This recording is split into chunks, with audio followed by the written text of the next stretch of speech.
밀리터리 사이언스의 신비한 만남 본게임, 오늘도 본진으로 곧장 진격해 보도록 하겠습니다. 안녕하세요. 저희는 본게임의 NSG입니다. 자, 그러면 오늘의 주제 공개합니다.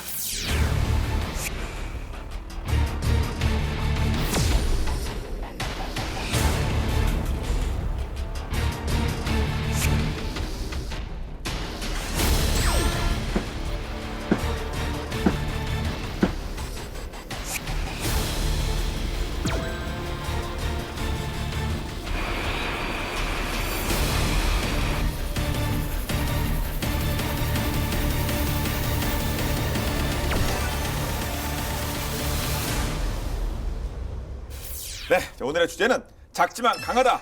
NLL의 파수꾼 고석정입니다. 고석정 하면 진짜 연평 해전의 영웅들이 자연스럽게 떠오르는데요. 자, 근데 최근에 이 신형 고석정 4대, 척 4척. 아, 배니까 배는 척. 네. 네.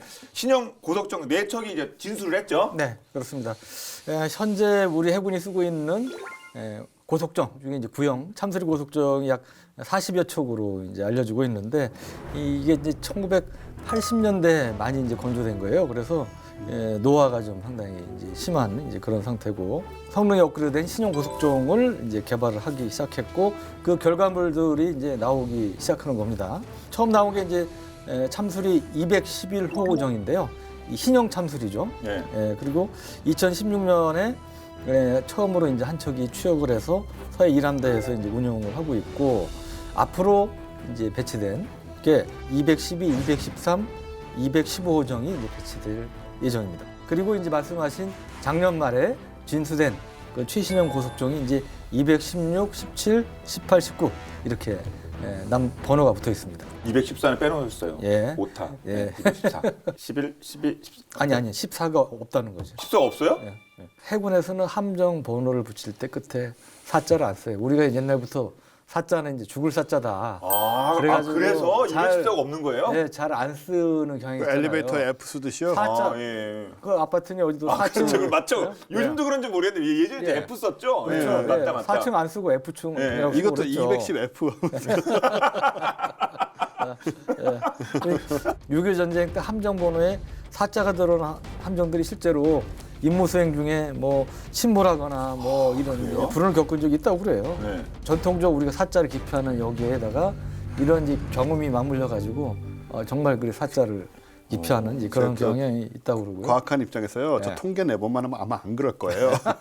그렇지만 이제 군용 함정이고 사람들의 목숨이 달리는 만큼 또 기왕이면 뭐 기피하는 것도 뭐 나쁠 건 없을 것 같습니다. 예. 예. 뭐 여담이다면 좀 금기 사항들이 좀 있는데 그렇죠. 예를 들어 뭐 휘파람 부는 것도 원래는 휘파람도 한답니다. 있어요? 왜냐하면 휘파람이 이제 배 위에서 바다의 신이 부르는 바다 소리와 비슷하다. 뭐 이제 그런 거와 비슷하다 해가지고 신에게 불경을 저지른 거다. 뭐 그런 식으로 해서 이제 뭐 그 높은 사람은 한다고 휘파람 불면 하고. 안 되는 사실인데. 그렇죠. 왜냐하면 신이 이 휘파람 소리 들으면 감히 뭐 해가지고 이제 노해가지고 예. 배를 침몰시킬까봐 뭐 이제 그런다는 거고요. 그리고 뭐 생선은 뭐 뒤집어 먹지 않고 왜 그러냐? 배와 생김새가 비슷해가지고 뒤집으면 안 된다. 뭐 심지어는 뭐 날씨 좋다는 얘기도 하면 안 된다. 그런데 왜 잘못하면 안 좋아질 수도 있기 때문에. 예. 예, 그러니까 앞으로 저는 근데 배 여러 번 타봤지만 하여튼 뭐 이 정도까지는 뭐 아니었던 것 같은데 제가 기자라서 그랬나 하여튼 모르겠네요. 예. 많긴 많잖아요. 예. 뭐 배 이름도 바꾸면 함부로 바꾸면 안 된다 그러고 특히 그 여자 문제 있잖아요. 옛날에는 여성이- 어디 그랬죠? 여성은 예. 특히 이제 배 타는 것 자체를 금기시했죠. 예. 예. 그러니까 군함도 함정의 경우도 보면 여성 승무원, 승조원이 생긴 게 그렇게 오래 안 됩니다. 역사적으로. 뭐 잠수함은 더 말할 것도 없고. 또 워낙 또 민감하고 네. 또 한 번 그 사고가 났을 경우에 뭐 대형 사고로 이어질 수 있기 때문에 많은 것들이 있는 것 같은데 자, 과학적으로 이렇게 잘 극복할 수 있으라 봅니다. 네. 근데 아무튼 제일 중요한 게 안전 아니겠습니까? 안전 더 그 강조돼서 설계됐겠죠? 그렇죠. 구형 참수리 고속정에 비해서 생존성, 공격력 뭐 이런 것들이 다 향상이 됐고 지금도 NL을 지키는데 고생하고 있는 구형 참수리. 아, 요게 구형. 구형 기존의 참수리 고속정이고요. 그러니까 앞에 보면 이게 뭐 40mm, 20mm 기관포 뭐 이런 거 등등 있고요. 이게 이제 신형 고속정입니다. 예, 한때 이제 PKXB로 불렸던 신형 고속정이고요. 뭘 주렁주렁 달아서 오히려 네. 덜 위협적으로 보이긴 하는데. 예, 이거는 뭐 이제 이 몸집도 좀 커졌어요. 구형 참수리는 길이가 37m인데 신형은 이제 44.7m로 길어졌는데 8m가 더 늘어난 거죠. 8m는 사실 상당히 이제 길어진 거고요. 그러니까 배수량도 이제 구형 기존 참수리는 120에서 뭐 135톤까지 보호로는데 신형은 이제 210톤으로 이제 늘어났고 속도도 기존 구형은 38.5노트인데 신형은 40노트. 그러니까 시속으로 따지면 4.5km 정도가 이제 빨라졌다고 볼 수가 있습니다. 이 로켓인데 이제 미사일같이 정확한 유도 로켓. 뒤쪽에 130mm. 그러네요, 진짜. 예. 예. 그리고 여기 보면 12.7mm 원격 사격 통제 체제라고 있는데 이게 12.7mm 우리 K6 중기관총 있죠? 예. 그 기관총인데 이거는 직접 사람이 나가서 이 선체 밖에 나가서 이걸 잡고 쏠 필요 없이 배 안에서 이제 원격으로 조종할 수 있는 거예요. 카메라 보면서. 그러니까 이제 그 안전성이 좀 높아질 수 있는데 하여간 이런 이제 신구형을 비교해 보면 우선 구형은 좀 둥글둥글 돼 있지만 신형은 좀 각이졌잖아요. 이런 이제 레이더 반사 전문 용어로 RCS를 줄이기 위한 이런 스텔스 선형으로 설계가 돼서 이제 이런 특징을 갖게 됐고 실제로 레이더로 잡아보면 이게 210톤급인데 뭐 작은 어선 정도로 아주 작게 이제 탐지가 된다고 합니다. 그리고 기존에는 디젤 엔진 2대 프로펠러 방식으로 추진이 됐는데 신형은 디젤 엔진 2대에 가스 터빈까지 이제 추가가 되는 이제 그런 방식으로 운영이 가동이 되고 있고요. 저속 항해할 때는 디젤 엔진을 쓰면 속도는 아주 빨리 못 내지만 소리가 작고 그다음에 연비가 좀 뛰어나고 근데 고속 항해 때는 이제 마찬가지 2대의 디젤 엔진을 모두 사용을 해서 출력과 연비를 이제 더 높일 수 있는 과거에 비해 상대적으로 효율적으로 쓰게 됐다고 봅니다. 옛날 그 기존 참수리급 고속정은 영어로 PKM이라고 하거든요. 이게 이제 페트롤 킬러 미디엄, 네, 머신이 아니고 페트롤 킬러 미디엄인데, 그러니까 중간 정도 크기의 고속정이다 이런 의미라고 보시면 되는데 신형에는 R자가 더 붙어요. 로켓이라는 뜻입니다. 그래서 이제 이름이 페트롤 킬러 미디엄 로켓이 되는데 130mm 유도 로켓이 바로 그 로켓이라는 이름을 이제 붙여준 거고요. 그 다음에 또 이제 말씀하신 76mm 함포 그리고 K6 원격 사격 통제 체제, 그 다음에 이제 소형 전자전 장비 그리고 대유도탄 기만 체제 이런 거를 이제 탑재를 했어요. 그런데 배는 커졌지만 승조원은 30명에서 20명으로 오히려 줄었다. 그 얘기는 뭐냐면 이제 자동화가 많이 됐기 때문에 많은 사람이 필요가 없다는 뜻이죠. 해군이 사실 이제 외부에 많이 부과가 안 됐지만 인력난이 사실 심각합니다. 아, 그런가요? 우리가 이제 뭐 이지스함이니 뭐 신형 호위함이니 뭐 이런 것들 계속 건조하고 있잖아요. 이제 그런데 인력은 정원은 늘어나지가 않으니까 그래서 인력 부족이 이제 좀 상당히 애로사항으로 돼 있고 그래서 이런 자동화 첨단을 통해서 인력을 좀 운영 인력을 줄일 필요성이 이제 절실히 느끼고 있는데 사실 고속정, 진짜 거듭 말씀드린 것처럼 저 연평해전 또 연평해전과 뭐 영화 지금도 계속 나오고 있습니다만 하여튼 그래서 워낙 우리에게는 가깝고 또 이렇게 뭐라고 해야 될까 그 짐을 지고 있는 것 같은 그런 느낌인데 근데 고속정 정의를 내리자 뭐 고속정 그러니까 이름 때문에 조금 헷갈리는데요. 고속정은 그냥 소형 전투함이다 라고 생각하시면 돼요. 그냥 같은 말이고요. 고속정 보통 이제 연안 초계 및 고속 함선의 침투에 대응하기 위해서 쓰는 게 고속정인데 고속정도 이제 고속정이고 고속함이 있습니다.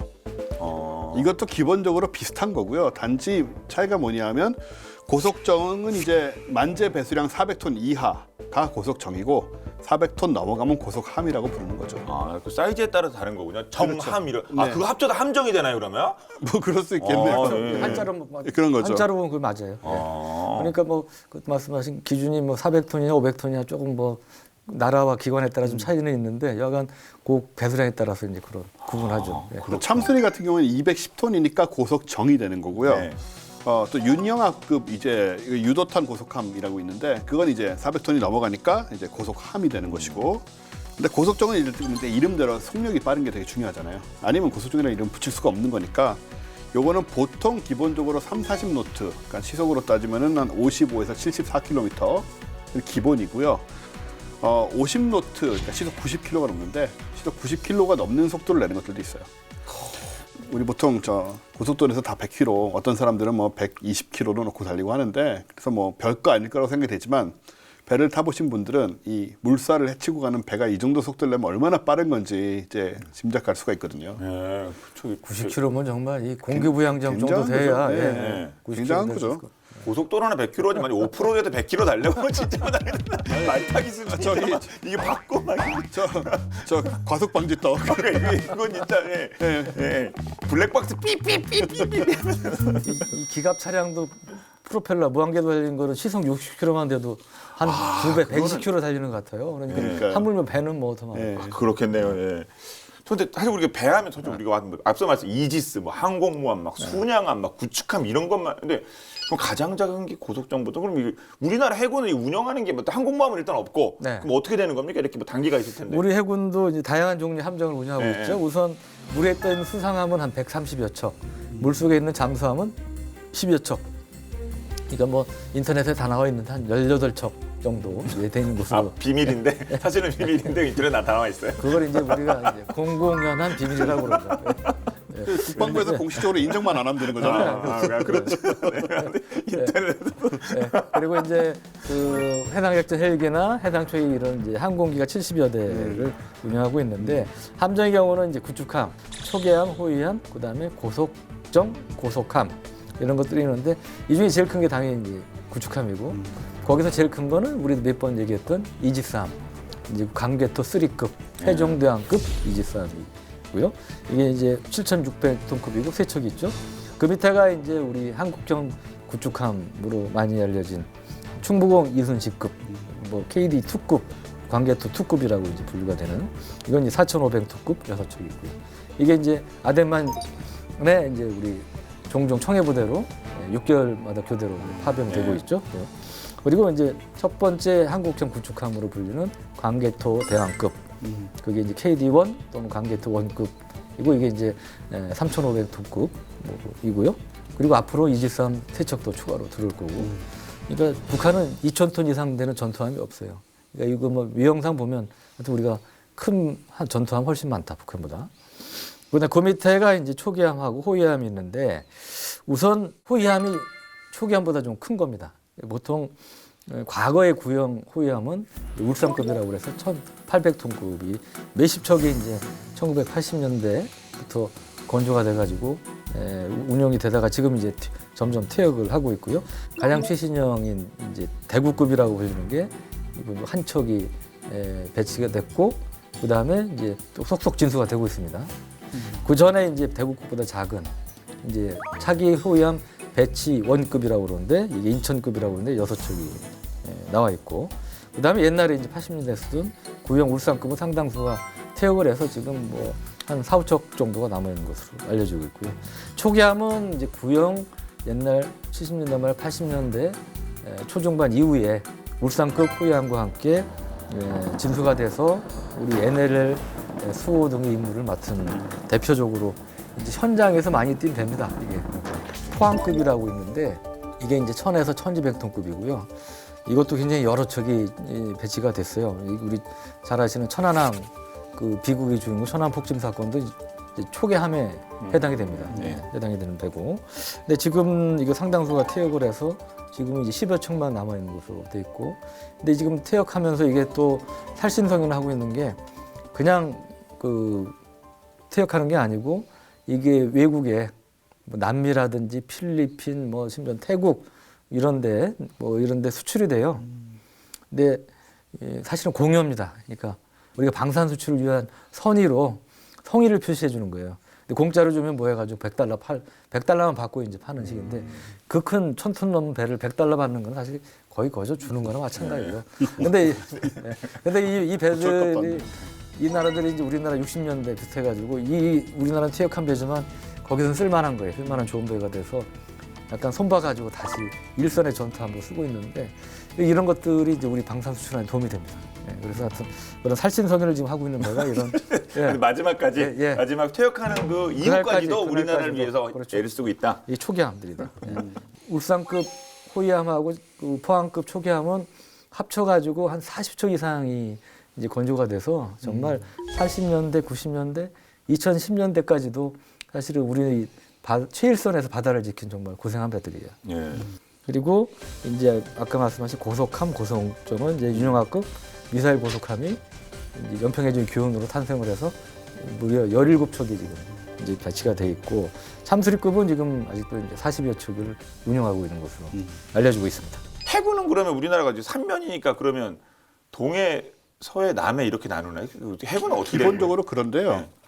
이제 굳이 그림을 그려보자면 한반도 동해 이거 자. 필요 없습니다. 동해, 서해, 남해일 거 아니에요. 또 외국 사람들이 나중에 볼 수도 있으니까. 그러니까 네. 이게 남한입니다. 예. 이게 제주도고요. 예.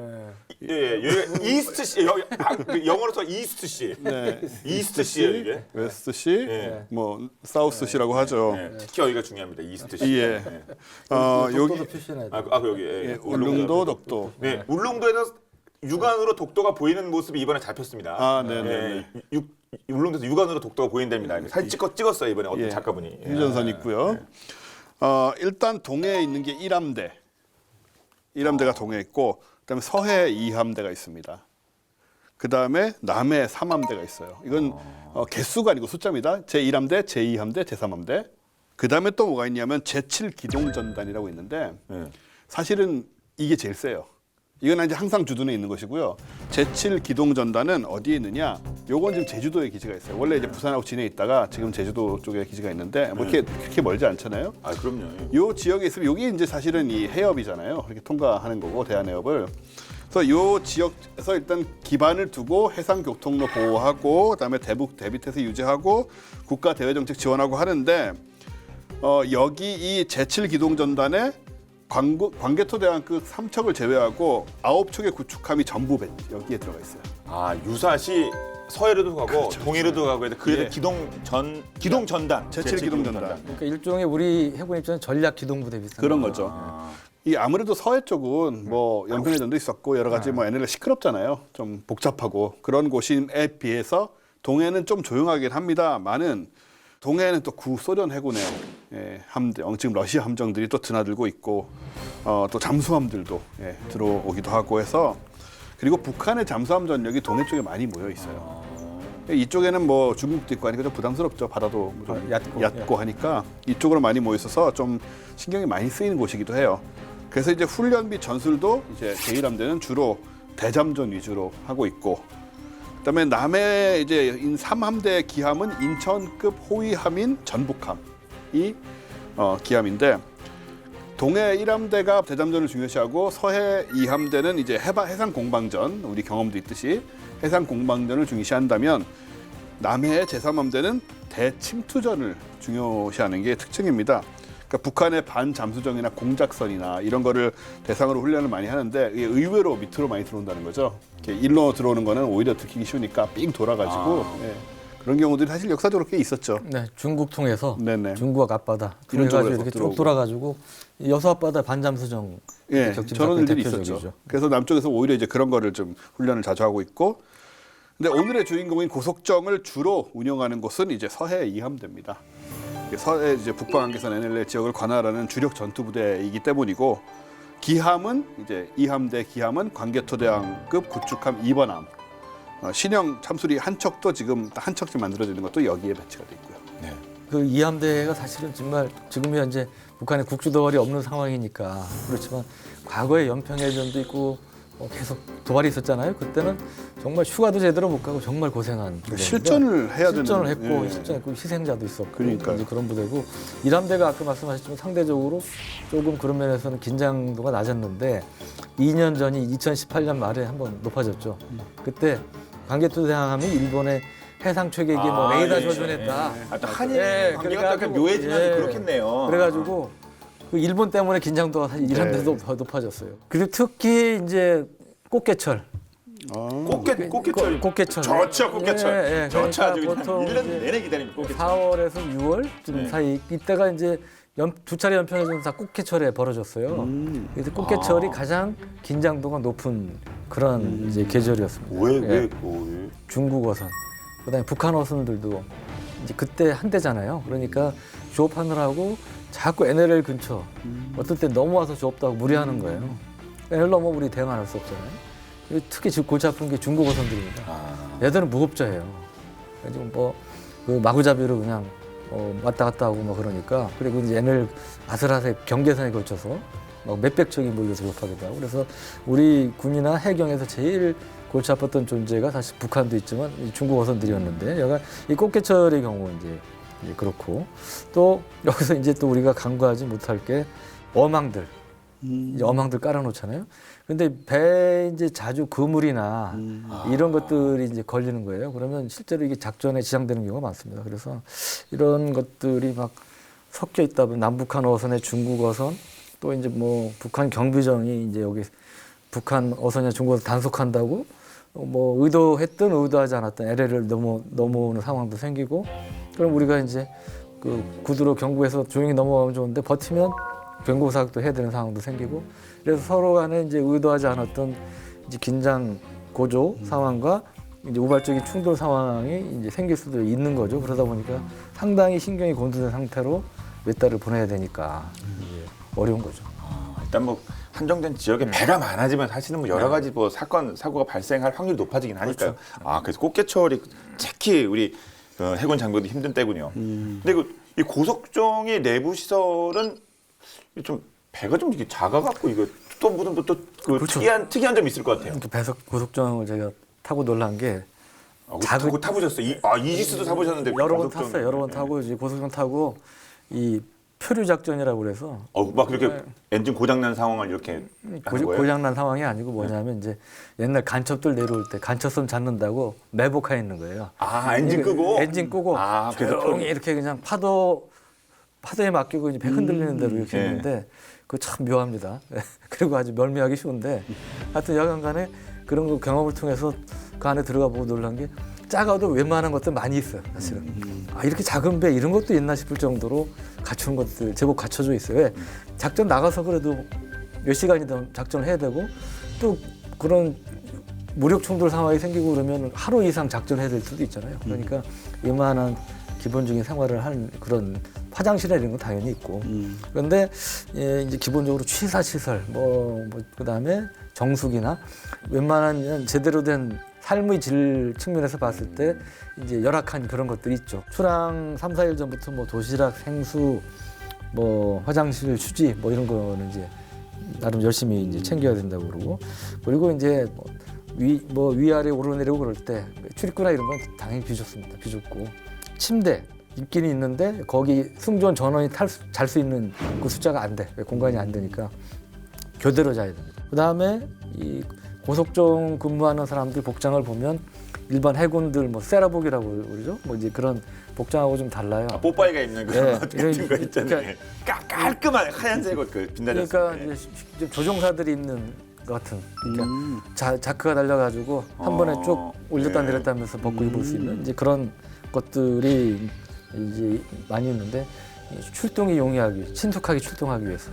오늘 저 주제가 참수라고 그래서 제가 또 국방TV 유튜브에서 또 3년 전 방위산업이라는 프로그램을 봤거든요. 그래서 보니까 앞서 그 취사 시설 없다고 하셨잖아요. 거기서 그 제동님이 나와가지고 얘기하시는데 80년대 그때 이제 간첩 잡으러 가야 되는데 간첩선은 빠르잖아요. 근데 우리 고속정이 이게 나는 빠른데 도저히 못 따라가니까 야 경량화하자 해서 취사 시설을 드러냈답니다. 그래서 진짜 그거 정말 진짜 그때 간첩이 정말 대단하긴 대단했나 봐요. 그렇죠. 그때 막 상금도 막 신고하면 간첩선 막 3천만 원, 막 4천만 원 주지 않았는데 아니 직급을. 그러니까 거기서 저도 뭐 컵라면 이런 것도 먹었어요. 음식을 먹었는데 취사 시설이 전혀 없는 건 아니죠. 그러니까 우리가 얘기하는 제대로 된 주방 뭐 가스가 있거나 무슨 뭐 불, 뭐 화덕이 있거나 그게 아니고. 그러니까 왜냐하면 10시간 이상 나가서 작전해야 될 경우도 있는데 당연히 뭐 먹을 식당은 있더라고요. 해먹을 뭐가 있어야죠. 그러니까.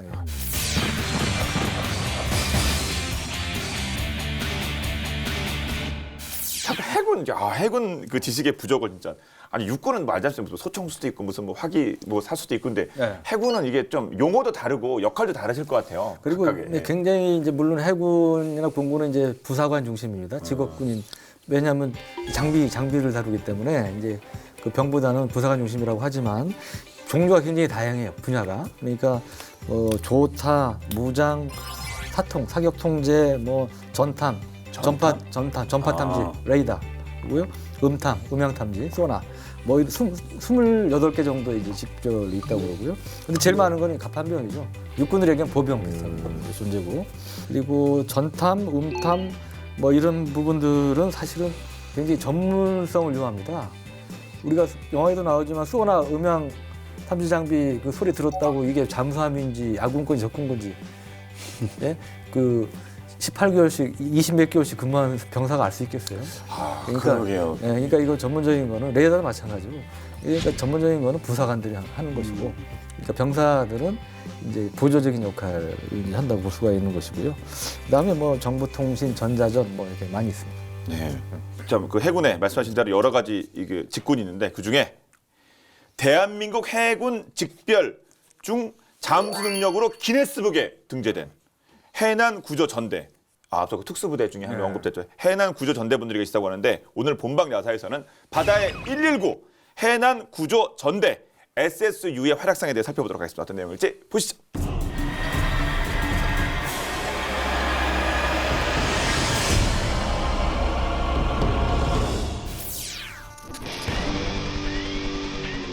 화염을 뚫고 국민의 생명과 재산을 보호하는 지상의 해결사 119. 그런데 바다에도 119가 있다는 사실 알고 계셨나요? 위급 상황에 처한 선체의 인양부터 인명구조와 물체 수색까지 해상에서 발생하는 모든 사고를 전담하는 해난구조전대 심해잠수사 SSU. 그들의 이야기 시작합니다.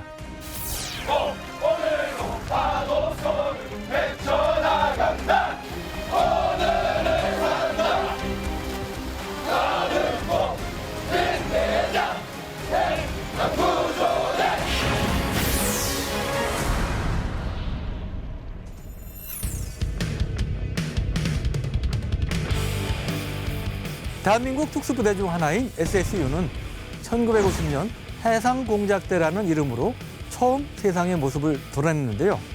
이후 해난구조전대로 명칭을 받고 오늘까지도 활발하게 활동하고 있습니다.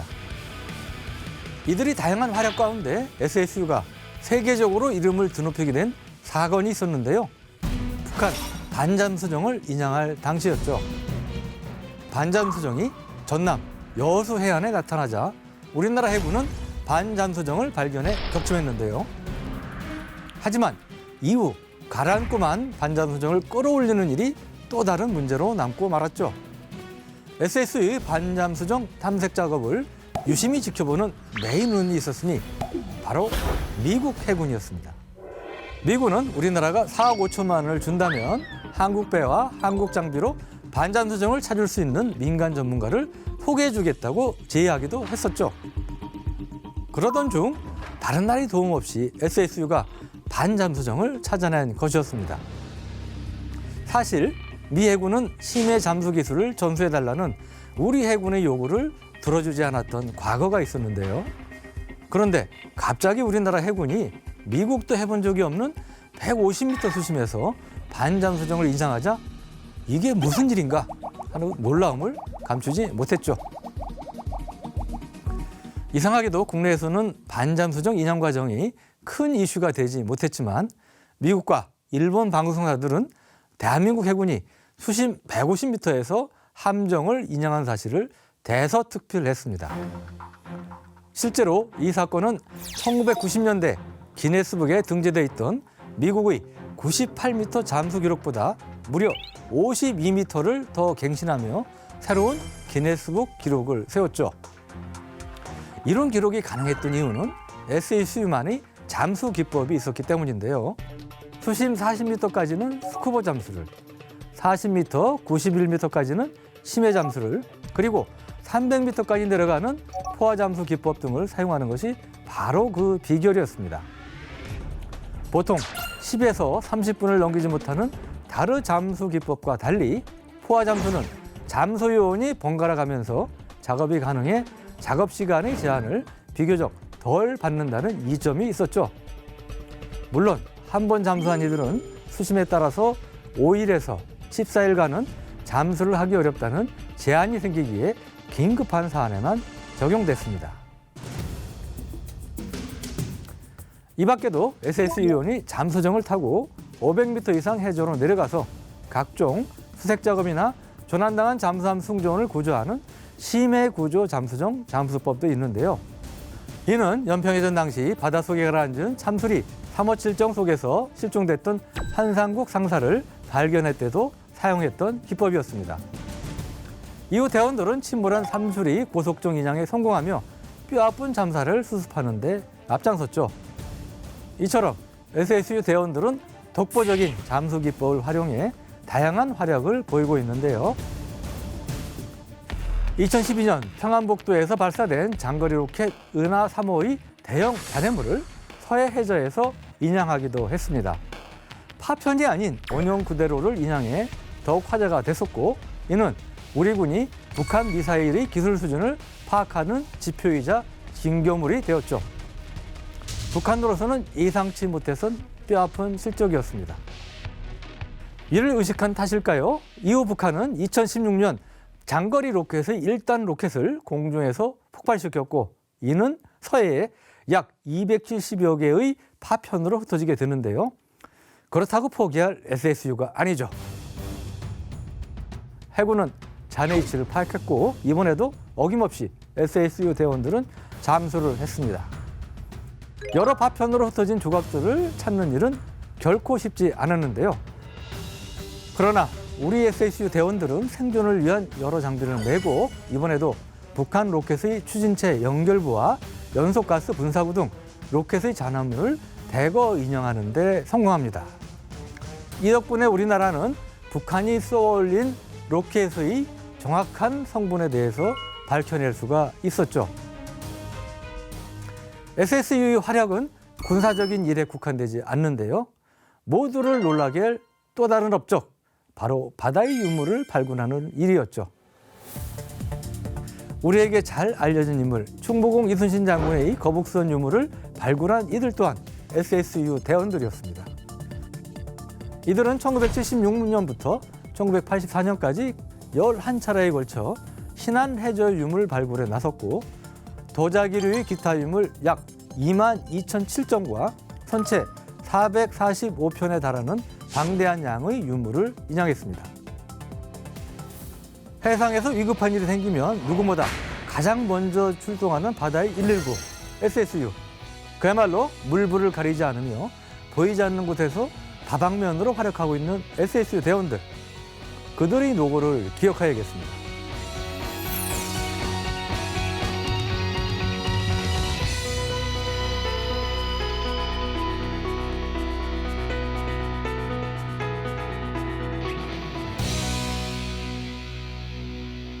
SSU가 제2연평해전 당시 그때 그 전투 중에 안타깝게 침몰한 참수리 357호도 그 인양 작업에 큰 역할을 하셨다고 그러네요. 네. 진짜 우리 전 국민이 울었죠.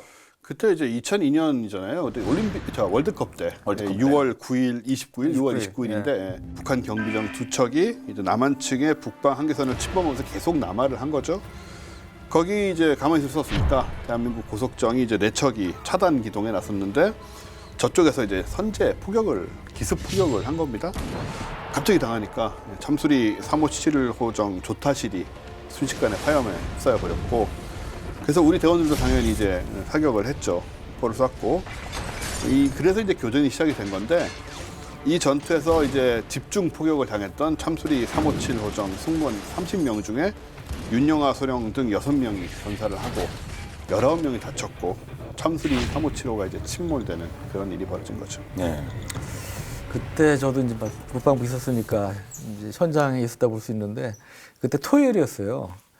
토요일이었고 월드컵 4강 올라가서 한참 월드컵 열기를 뜨거울 때여서 저도 처음에 이제 그런 일이 있다는 얘기를 듣고 처음에 귀를 의심했죠. 이게 뭔 소리야?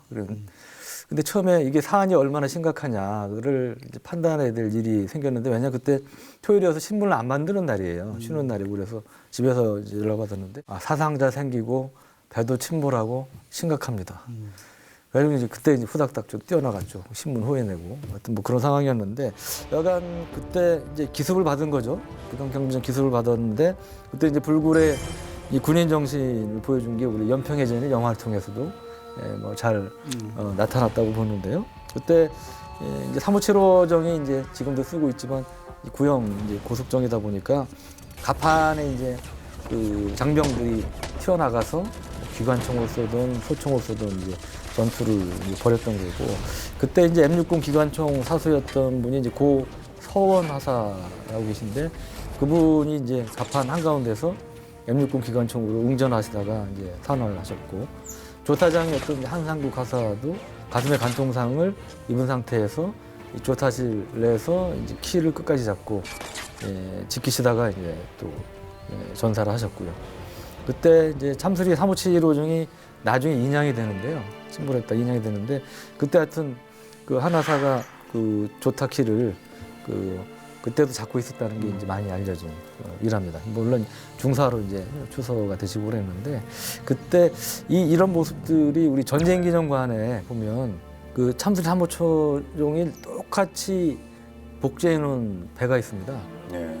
똑같은 크기로 했고, 또 이제 거기 참 눈물 난 얘기인데, 그때 이제 북한에 뭐 그 함포라든지 기관총, 기관포 이런 것들을 몇백 발을 맞았어요. 몇백 발을 맞아서 그 탄원이 있습니다. 구멍 배에 구멍 탄원이 있는데, 그 이함대 이제 그 배에 보면 나타나 있는데, 그거를 똑같이 복원했습니다. 똑같은 위치, 똑같은 크기로 해가지고 그 복원해서 그 가시면은 거기 이제 그런 이제 관통된 흔적이라든지 이 자리는 한상국 하사가 전사하신 자리입니다. 이렇게 표시가 되어 있습니다. 그래서 저도 이제 얼마 전에 가보고 참 옛날 그 들었는데, 하여간 그 아픈 이제 그런 것들이 이제 남아 있는 곳이고요. 그때 이제 우리 그 참수리 고속정의 주무장은 앞부분에 40mm 함포가 주포고, 그다음에 20mm 발칸포, 이게 두 개가 이제 주무장으로 이제 활동을 했는데, 이제 북한 경비정의 경우는 우리 참수리보다 배가 좀 컸어요. 전반적으로 뭐 400톤 이상 되는 것도 있고, 200에서 400톤급에다가 한 포는 뭐 전차포 80mm 넘는 전차포를 갖다가 이제 달아가지고 85mm 폼이 뭐 이런 것들 달아서 이제 화력이 좀 강한 측면이 있었는데, 그래서 우리가 이제 상대적으로 우리 고속정의 무장이 북한 거에 비해서 좀 약하다 이런 지적이 있었고, 그래서 이런 교훈으로 아까 말씀하신 이제 신형 고속정은 화력이나 이런 것들이 좀 강화된 측면이 있는 거죠. 네. 그러면 이제 얼마나 강화됐습니까? 우선 이 앞부분에 이 주포가 76mm 함포예요. 근데 참수리 기존 고속정은 40mm, 20mm라고 그랬잖아요. 그러니까 뭐 이 함포 자체가 엄청 커졌고, 배 크기에 비해서는 약간 가분수입니다. 그러니까 배 크기에 비해서는 굉장히 큰 함포를 단 거예요. 보통 70mm 함포는 서방 세계는 다른 나라는 보통 최소 1000톤급 이상 돼야, 1000톤급 정도 돼야 76mm 함포를 답니다. 물론 뭐 다른 외국에도 미사일 고속하면은 1000톤이 안 돼도 뭐 70mm 포가 단 건 있지만, 웬만한 호위함이나 이런 데는 1000톤 넘는 배에 이제 이 70mm 포를 다는데, 우리 같은 경우는 210톤급 배에 이걸 달았다는 거고요. 근데 이 70mm 포는 원래 이탈리아의 오투멜라사에서 개발한 건데, 우리가 이제 국내 뭐 방산업체가 이제 독자 개량한 것이고, 이 오토멜라 70mm 함포는 세계 이제 함포 분야에서는 쉽게 얘기하면 AK-47 소총이에요. 그러니까 그 정도로 보편적으로 인정받는 보편적으로 거구나. 가장 널리 쌓이는, 널리 많이 쓰이고 인기 있는 이제 그런 함포인데, 전 세계 60여 국에서 사용하고 있는. 근데 이제 원래 이거는 함포 이 포탑이 둥근 형태인데, 이거는 여기 보면 각이져 있죠. 이게 이제 레이더 반사파를 줄이기 위한 스텔스 그 선형을 이제 감안해서 이제 스텔스 함포용으로 이제 만든 것이고요. 구형은 76mm 포가 분당 80발이었어요. 근데 말이 88이지 분당 80발도 무지하게 빠른 겁니다. 70 한 발이면 아니, 다 이렇게 나가는 거예요. 아니 12.7mm 뭐 기관총도 아니고 76mm 포가. 70mm 포가. 네. 네. 그러니까 분당 80발, 이것도 기록적인 속도인데 이제 신형 100발로 늘어났고, 그다음에 디철 제어 방식으로 해서 이제 정확도가 높아졌고요. 그리고 원래 구형 40mm 함포는 레이더가 있는데, 레이더가 정확하게 끝까지 조절해 주는 게 아니고 대략적인 목표를 방향을 잡아주면 이 사수가 보고 정밀 조준해서 이제 쏘는 그런 형태. 약간 이제 반자동 비슷한 거죠. 근데 70mm는 완전 자동이에요. 그래서 뭐 그 포탑 안에 그 사람이 들어갈 필요가 없고요. 그리고 사격 통지실에서 이제 원격으로 레이더와 연동이 돼서 목표물을 탐지해서 명중시키는 이제 그런 능력이 있고 최대 사거리는 16.3km입니다. 그리고 대함뿐 아니고 대공 이제 항공기 공격도 할 수가 있고 산술적으로 뭐 따지긴 힘들지만 대략 40mm 포에 비해서 4배가 이상의 2차 파괴 효과를 가지고 있다 이런 평가를 받고 있습니다. 네. 그리고 이제 해군 함정에는 처음으로 130mm 유도 로켓을 장착을 한 거죠. 로켓 맞죠? 예, 계속 나왔던 얘기인데 이건 이제 기습 상륙하려는 적을 원거리에서 정밀 타격할 수 있도록 이렇게 개발이 된 거고요. 국내 L사에서 개발을 했습니다. 이 해성 같은 함대함 미사일로는 뭐 공기 부양정이나 이런 고속정처럼 빠르게 이동하는 다수의 소형 표적을 타격하는 건 좀 어렵거든요. 그래서 차량 탑재형 지대함 유도 무기였던 비공을 기반으로 해서 사거리를 연장하고 탄두 위력을 강화해서 이제 함정 전투 체계하고 연동하는 방향으로 개발에 착수를 했던 거고요. 결과적으로 나온 거는 이제 경제적인 가격으로 정밀 타격이 가능하다. 그래서 이제 부착이 된 것이고 신형 참수리 고속정의 후미에 탑재 운영을 하게 되는데 크게 발사 체계 및 유도 로켓 2개의 체계로 구성이 되죠. 그래서 함정의 전투 체계와 연동이 당연히 돼 있고, 그래서 자동 표정 포착 및 추적 성능을 갖는 소위 그 Fire and Forget 발사 후 잊어버려라 그런 시스템이고요. 발사대는 길이 3.5m, 폭 3m, 높이 3.5m 크기의 각각 6발의 유도 로켓을 장착할 수 있는 발사포드 2조로 구성이 되어 있습니다. 네. 참 그 소총 가지고 이렇게 그 난간에 이렇게 은폐 은폐도 막 쏘고 하는데 그런 것들이 앞서도 무인 이렇게 또 원격 조정이 다 많이 바뀐 거 아닙니까? 그렇죠. 이제 그게 이제 장병들의 방어, 보호 관련돼서 취약하다는 게 드러나서 그 뒤에 이제 연평해전 뒤에 뭘 했냐면 우선적으로 이 장갑판 있죠. 그러니까 K6 중기관차 이런데 그 장갑판을 달아서 이제 그거 일단 했고요. 그다음에 원격 조정은 당장이 힘들기 때문에 이제 그런 것이고 이제 원격 조정 기관 총탑 이런 걸 도입하는 거죠. 아, 또 바로 그 기존 그 참수리에도 그 수정 보완된 게 있고 그렇죠. 지금 업그레이드가 됐으니까 더 네. 추가가 됐고 아 그렇군요. 앞서 그 유도 로켓 그럼 이게 유도 로켓 지상전에서 많이 봤는데 또 해상에서 쓰는 거면 또 그 나름의 특징이 있겠죠? 일단은 지상은 이제 뭔가 복잡하잖아요. 많고 막 그러다 보니까는 이제 굉장히 정밀한 이 선별이 필요하죠. 뭐가 뭔지를 알기 위해서. 그래서 이제 탐색기가 굉장히 고성능입니다. 지상에서 쓰는 거는. 근데 이 해상용은 탐색기가 그렇게 고성능일 필요가 없는 게 해상은 사실 보면은 물하고 함정밖에 없잖아요. 아 그렇죠. 기본적으로. 바다에 뭐 상어가 있는 게 영향을 미칠 것도 아니고 그렇죠. 갈매기가 영향을 줄 것도 그리고 아니고 바다에 갑자기 뭐 산이 튀어나와 있다거나 나무가 나와 있다거나 그렇죠. 뭐 사람이 네. 걸어다닌다거나 이런 게 아니기 때문에 사람이 걸어다니면 그냥 사람이 그런 걸어다니면 뉴스감이 좀 있어요. 종말이 올 수 있는 상황입니다. 네. 네, 사람이 있을 수 없는. 물을 걸어다니면 종말이 있어서는 올수 안 되는 있습니다. 일입니다. 네. 그래서 이제 이 정밀 이 탐색기란 거는 보통 냉각기를 같이 사용을 하는 거예요. 이 냉각기란 거는 영하 190도 뭐 이렇게까지 냉각을 시켜가지고 그럼 이제 적외선 영상을 탐색할 때 이게 기본적으로 적외선이 열선이니까요. 탐색을 할 때 해상도가 굉장히 높아집니다. 이 기계 자체를 냉각을 시키면 탐색기를 그러면 이제 해상도도 높아지고 뭐 클로즈업해도 잘 보이고 그리고 셔터 속도도 굉장히 빨리 고속 촬영할 수가 있어서 그런 장점들이 있는데 기본적으로 뭐 적외선 물체에서 방출되는 적외선을 본다는 점은 같지만 이 극저온 냉각 장치를 단 쪽이 훨씬 우수하긴 해요. 근데 말씀드린 대로 바다에서는 이게 필요가 없습니다. 그래서 그냥 비싼 거 이거 하지 말고 상온에서 쓸 수 있는 비냉각형 탐색기를 설치를 한 거죠. 그럼 소형이고 저전력이고 하다 보니까는 이것만으로도 충분히 바닷물과 함정을 구분할 수 있기 때문에 이런 개량형이지만 단순한 탐색기를 설치를 하고 있고요. 대신에 이제 이 탐색기가 아무래도 이제 적외선 탐지기다 보니까 온도에 민감하거든요. 그래서 이제 노즈 캡을 장착을 해 있고요. 이 노즈 캡은 종말 유도 단계에서 이제 개방이 되는 그런 시스템으로 돼 있죠. 그리고 해상 표적들은 이제 한 자리에 머물지 않고 계속 움직이잖아요. 배니까 기본적으로 이동하는 표적 정보를 계속 갱신을 해줘야 됩니다. 원래는 이제 GPS 관석 항법 장치 이런 걸로 이제 유도가 되는 시기였는데 중기에는 이제 표적의 위치를 실시간으로 유도탄에 전송을 해주는 업링크라고 그러죠. 업링크. 그 유도 방식 기술을 추가해서 명중률을 높였고요.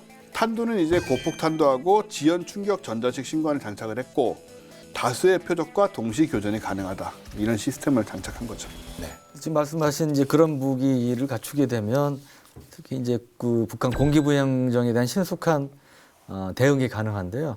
근데 이제 북한이 보면 공기부양장 의외로 많이 갖고 있어요. 이제 공방급이라는 게 대표적인데 그것만 해도 이제 130조 이상이 되는 숫자고요. 130조. 그러니까 숫자상으로만 보면 거의 세계에서 가장 많은 수준이다. 이 공기부양장은 전에 원쌤이 이제 과학적으로 잘 설명을 해주셨지만 일단 그 선체가 이 물에 닿아서 가는 게 아니고 일정 높이 아주 뭐 높지는 않지만 약간 떠서 가는 형태로 항해를 하다 보니까 물의 저항이 적다 보니까 당연히 이제 속도는 빠르고 호버크래프트라고 예. 하는. 그래서 이게 북한의 공방급 공기부양정이 오는 거의 시속으로 따지면 한 100km 가까운 정도의 그런 이제 고속을 낼 수 있다고 그래요. 그러니까 단시일 내에 이제 유사시에 우리 해안에 상륙할 수 있는 그런 점에서 위협적인 거고 또 하나 이제 장점 중에 하나는 서해에 보면 갯벌이 많잖아요.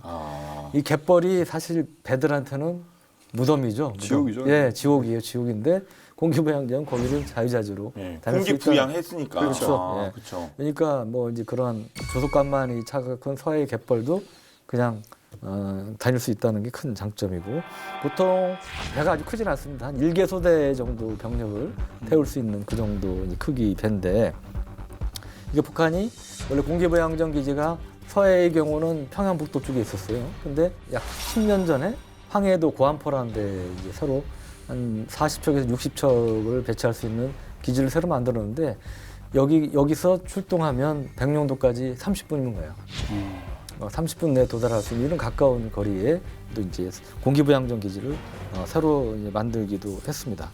구형 우리 참슬고속정에는 한 포만 있었지만 신형은 이 정밀 타격이 가능한 유도 로켓, 사실상 미사일입니다. 미사일과 거의 마찬가지 이런 무기를 갖춤으로써 이러한 공기부양정 같은 고속 표적도 정확히 타격할 수 있는 능력을 갖게 됐다고 할 수 있죠. 네. 또 이제 전자전 장비하고 대유도탄 기만 체제 굉장히 좀 놀라운 물건입니다. 함정의 신류에서 흉내내서 비슷한 모양으로 적외선 연막탄을 쳐요. 그 허상을 만들어 허상을 만들어요. 진짜 예. 그 연막탄으로. 연막탄으로요? 예, 연막탄으로 허상을 만들어요. 와. 이런 건 영화에 나오면 되게 신박하게 볼 것 같아요. 그럼 이제 기존 것들 좀 더 알아볼까 뭐 제원이라든가 이렇게 살펴볼 필요가 있을 것 같아요. 사실 이제 최초는 미국의 이제 PT 보트 어뢰정이죠. 어뢰정이에요. 그 당시에 무려 48노트. 그러니까 90km. 이런 빠른 속도를 활용을 해서 히트앤드런 일본 함정들에 치고 빠지는 전술을 구사해서 이제 전과를 올렸고 이런 우스갯소리도 있었다고 그래요. 아침은 진해에서 먹고 점심은 목포에서 그리고 저녁은 백령도에서 먹는다. 아주 그냥 해산물 그냥 아주 그냥 해산물. 얼마나 힘든겠어요. 농담입니다.